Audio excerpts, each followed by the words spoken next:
দেশের উত্তর পূর্বাঞ্চলের অন্যতম বৃহৎ সার কারখানা মেঘনার তীরবর্তী ব্রাহ্মণবাড়িয়ার Ashuganj fertiliser and chemical company limited. এই কারখানা থেকে কৃষকদের চাহিদা অনুযায়ী ৮ জেলায় ইউরিয়া সার সরবরাহ করা হয়, কিন্তু গ্যাস সংকটের কারণে গত ১ মার্চ থেকে সার উৎপাদন বন্ধ রয়েছে। কারখানার অনেক ক্ষতি হচ্ছে, কারণ এখানে রোটেটিং যে মেশিনগুলো আছে সেই মেশিনগুলি বসে আছে। এইগুলো দীর্ঘদিন বসে থাকলে পরবর্তীতে যখন চালাতে যায় তখন এই ফ্যাক্টরিগুলো সহজে চালানো যায় না। হাজার হাজার কোটি টাকার কারখানাগুলো ক্ষতিগ্রস্ত হচ্ছে, কারখানার যন্ত্রাংশ ক্ষতিগ্রস্ত হচ্ছে এবং প্রতি মাসে আমাদের বেতন বা ভাতা মিলিয়ে আমাদের ৮ থেকে ১০ কোটি টাকা একটা স্ট্যাটিক খরচ আছে।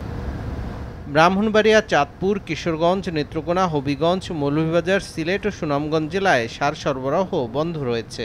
তবে ভরা মৌসুমে কৃষকদের চাহিদা বিবেচনায় নরসিংদীর ঘোড়াশাল ও চট্টগ্রামের কর্ণফুলী ফার্টিলাইজার কোম্পানি লিমিটেড থেকে ৪০,০০০ টাকা প্রতি টনের স্থলে ৭০ থেকে ৮০,০০০ টাকা মূল্যে সার কিনছে সরকার। এরপর কৃষকদের মাঝে ভর্তুকির মাধ্যমে বিতরণ করা হচ্ছে।